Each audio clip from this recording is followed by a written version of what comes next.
بسم اللہ الرحمن الرحیم۔ محترم ناظرین، السلام علیکم۔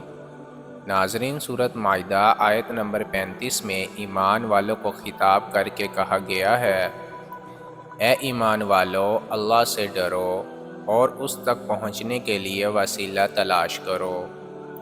ناظرین، وسیلہ سے یہاں مراد ہر وہ نیک عمل ہے جو اللہ تعالیٰ کی خوشنودی کا ذریعہ بن سکے، اور مطلب یہ ہے کہ اللہ تعالیٰ کا قرب حاصل کرنے کے لیے نیک اعمال کو وسیلہ بناؤ۔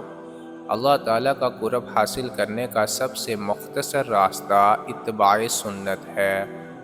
سنتوں پر چلنے والا شیطانی وسوسوں سے معمون ہو جاتا ہے۔ اللہ کا قرب حاصل کرنے کے لیے اخلاص کے ساتھ اتباع سنت کا راستہ خاموشی والا راستہ ہے کہ ایسا شخص رفتہ رفتہ اللہ تعالیٰ کے قریب ہو جاتا ہے۔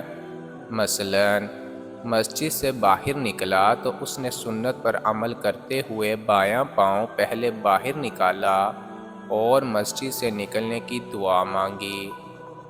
ہوا کا جھونکا آیا، لطف محسوس کیا تو اللہ تعالیٰ کا شکر ادا کیا۔ کسی دوسرے کو پتہ بھی نہیں چلا کہ اس وقت اس نے کیا عمل کیا، لیکن وہ اس عمل سے اللہ تعالیٰ کے قریب ہو گیا اور سنت پر عمل کرنے کا جو نور ہے اسے حاصل ہو گیا۔ اللہ تعالیٰ کو اپنے رسول کا حلیہ اور ان کے اعمال اور اقوال محبوب ہیں، تو جو بھی سنت کے مطابق حلیہ بنائے گا اور سنتیں اپنی زندگی میں اپنائے گا، وہ بھی اللہ تعالیٰ کا محبوب بن جائے گا۔ اللہ پاک ہمیں سنتوں پر عمل کرنے کی توفیق عطا فرمائیں، آمین۔ ناظرین، دین کی بات پھیلانا صدقہ جاریہ ہے۔ ثواب کی نیت سے ویڈیو کو شیئر ضرور کیجیے۔ جزاک اللہ۔